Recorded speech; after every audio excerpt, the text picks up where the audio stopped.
sevirəm səni bir daha söylə.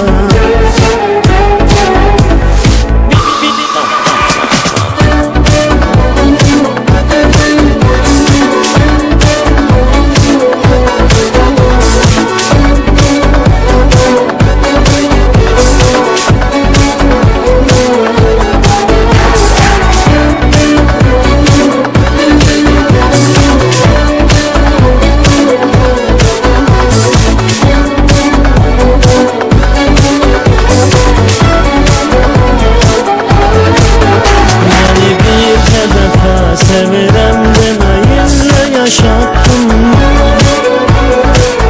Bu söz ilə məni ürəyimdə bu eşqi yarattım. Nə olar yarımam verirəm səni Allaha söylə. Necə söyləmirsən sevirəm səni bir daha söylə.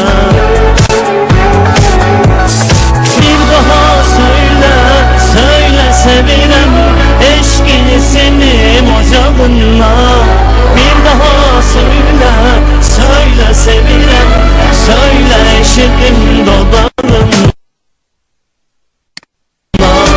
Bir daha söyle, söyle sevirəm eşqini senin ocağınla. Bir daha söyle, söyle sevirəm. Söyle eşidim dodağınla.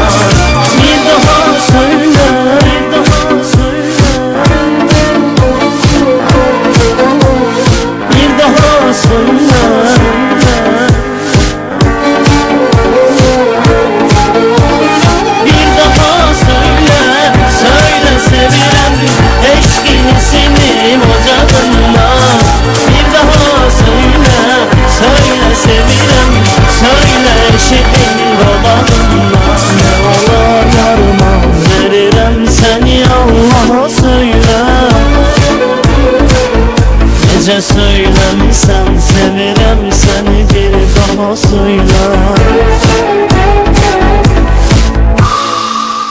Təşəkkürlər, minnətdarıq. Müğənnilər möhkəm dayanın, çünki ciddi bir rəqib gəlir Pərviz Bülbülənin qismətində. Bəs müğənni olaraq bir ləqəb istifadə edəcəksənmi, yoxsa Pərviz Bülbülə qalacaq? Onda Bülbül eləyəcək. Pərviz Bülbülə kifayət eləyir.